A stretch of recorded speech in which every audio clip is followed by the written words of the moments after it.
Hello everyone, आप सभी को स्वागत है कोविड से यूट्यूब चैनल में। और आज की वीडियो में हम स्टार्ट करने वाले कलरिंग ऑफ अ ग्राफ। इसके पहले वाली वीडियो में मैंने आपको प्लेनरिटी और यूलर इक्वेशन बता दिया था। तो कलरिंग ऑफ अ ग्राफ मतलब क्या? तो देखो, कलरिंग मतलब हम कुछ वैल्यूज असाइन करते हैं हर एक वर्टेक्स को। कोई हमारे पास अगर ऐसा ग्राफ है और जैसे ये ग्राफ, ये 4 वर्टेक्स है, इन 4 वर्टेक्स को हम ऐसी वैल्यू असाइन करते हैं जिसमें जैसे इसको अगर मैंने 1 असाइन करा ना, तो इसके आस एडजेसेंट वाले जितने भी वर्टाइसेस हैं, जो एडजेसेंट कौन से, मतलब जो आपके डायरेक्ट एज से कनेक्टेड है, उनका जो असाइन आप करोगे नंबर, वो डिफरेंट होना चाहिए जो आपने पहले असाइन करा। जैसे यहाँ मैंने इसको 1 असाइन कर दिया, तो मैं 1 इसको असाइन नहीं कर सकता। सिमिलरली यहाँ भी इसको 1 असाइन नहीं कर सकता, तो इसको 2 करना पड़ेगा एग्जाम्पल के लिए। तो इसको हम बोलते हैं कलरिंग ऑफ अ ग्राफ। आप इसमें 1 2 3 इनके बजाय समझ लो कलर्स है, एक हो गया रेड, एक हो गया ग्रीन, एक हो गया ब्लू, कुछ भी हो सकता है। डिपेंड करता है कि आपके कितने कलर्स आ रहे हैं, और वो मिनिमम हम कलर्स निकालते हैं इसमें कि मिनिमम कितने कलर्स में ये कलर हो जाएगा। सो ये कलरिंग ऑफ अ ग्राफ है। जैसे मैंने यहाँ एग्जांपल आपको दिया हुआ है, दो कलर में आपका इसमें काम हो जाएगा। अब देखते हैं क्रोमेटिक नंबर क्या होता है। तो क्रोमेटिक नंबर मतलब आपका जो कलरिंग ऑफ अ ग्राफ में जितनी भी आपके मिनिमम नंबर ऑफ कलर्स आए, ठीक है, मिनिमम कलर्स जो आए आपके, वो उसका जो काउंट है वो कहलाता है क्रोमेटिक नंबर। अगर 2 कलर्स आपने पूरे सभी वर्टाइसेस को कलर कर दिया तो उसका क्रोमेटिक नंबर हो गया 2। अगर 3 से करा तो क्रोमेटिक नंबर हो गया 3। ठीक है, आपको generally colouring of a graph में क्रोमेटिक नंबर पे ही क्वेश्चन आते हैं, तो ये होता है क्रोमेटिक नंबर। आप कुछ क्वेश्चन देख लेते हैं। तो देखो, इसमें बोला है एक आपको क्यूब दिया है, ठीक है, ये टॉप व्यू है क्यूब का। इसके पहले वाली क्लास में मैंने आपको बताया कि ये क्यूब कैसे है।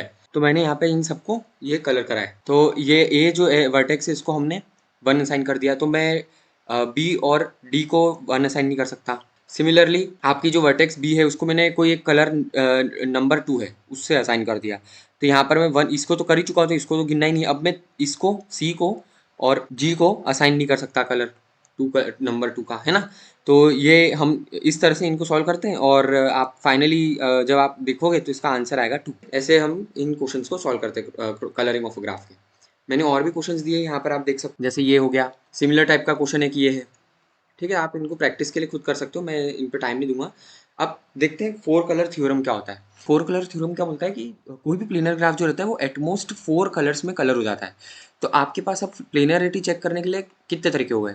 3 तरीके। पहली इक्वेशन, पहला तो यूलर वाली इक्वेशन थी जो। दूसरा हम वो जो मैंने आपको प्रैक्टिकल करके मतलब बताया था कि जिसमें आपको ऐसे इंटरसेक्ट नहीं करनी है वर्टेक्स को। और तीसरा हमारा ये कि 4 कलर थ्योरम जो है, ये हमारा तीसरा मेथड है। तो ये क्या होता है, इससे क्या होता है 4 कलर थ्योरम, मतलब अगर आप किसी ग्राफ को 4 कलर्स में कर सकते हो, तो देयर इज अ पॉसिबिलिटी कि वो प्लेनर हो भी सकता है और नहीं भी हो सकता है। तो ये होता है 4 कलर थ्योरम। ये आप हर जगह यूज मत करना, ये यूलर इक्वेशन भी कुछ जगह फेल हो जाती है, 4 कलर भी कुछ जगह फेल हो जाता है।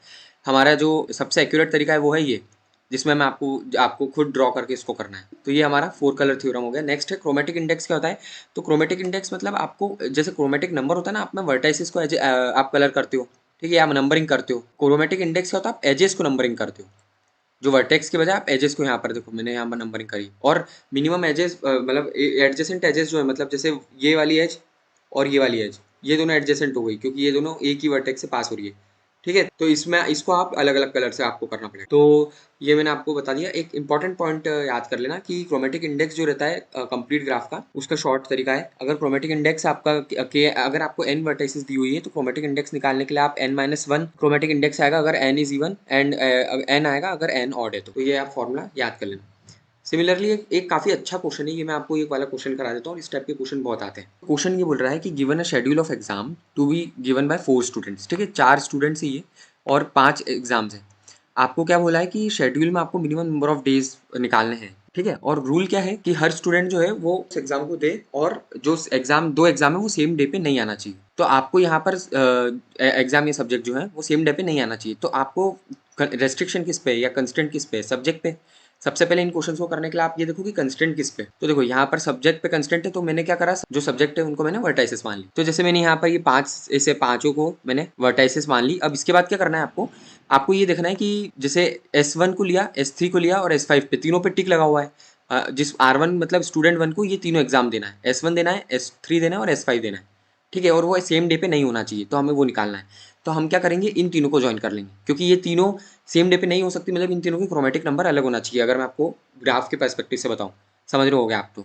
ठीक है, तो यहाँ पर हमने तीनों को अलग अलग कलर देना है, तो तीनों को ज्वाइन कर दो। अगर तीनों ज्वाइन हो जाएंगे तो कलर अलग अलग करना पड़ेगा, तो ये मेथड आपको लगानी है यहाँ पे।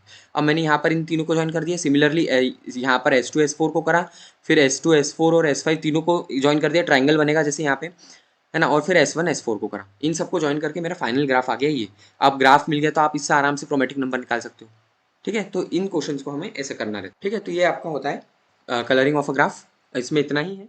और नेक्स्ट जो क्लास रहेगी उसमें हम देखेंगे आइसोमॉर्फिज्म क्या होता है। और बस ग्राफ भी हमारा जो है बस खत्म होने में ही है। सारे टॉपिक्स कवर हो गए हैं। मेन जो आपका ग्राफ और ग्रुप थ्योरी है, इसमें आपको प्रैक्टिस की बहुत ज़रूरत रहेगी, क्योंकि आपको बहुत सारी चीज़ें आप पहली बार पढ़ोगे। ठीक है, लॉजिक जो आपका हिस्सा है वो तो आप पढ़ चुके हो, सेट थ्योरी भी आप एक बार पढ़ चुके हो, सिमिलरली रिलेशन और फंक्शन भी पढ़ चुके हो। तो ग्राफ और ग्रुप आपके लिए नया है, तो आप उसके लिए प्रैक्टिस जरूर कर लेना। और इसके बाद हमारा मोस्टली आइसोमॉर्फिज्म के बाद एक दो टॉपिक और है, फिर हम लॉजिक चालू कर देंगे। और लॉजिक में ज़्यादा टाइम नहीं लगेगा, क्योंकि उसमें कुछ आपको बस कुछ फॉर्मूले याद करना है, और वो फॉर्मूले के बेसिस पे ही आप सारे चीज़ें कर लोगे। और लॉजिक का यूज़ जो है वो आपको सबसे ज़्यादा डिजिटल लॉजिक में आता है, तो यहाँ पर भी आपको काम में आएगा अगर आप यहाँ भी ध्यान दे लोगे तो। और साथ में डिजिटल में भी काम में आएगा, जो मैं आगे आपको पढ़ाऊँगा। तो आज के लिए इतना ही। अगर आप एक गेट एस्पिरेंट हो तो प्लीज़ इस चैनल को जरूर सब्सक्राइब करें, और मुझे बताएं मैं कैसे इंप्रूव कर सकता हूँ। और वीडियो अच्छा लगे तो प्लीज़ इस वीडियो को लाइक एंड शेयर जरूर करें। Thank you.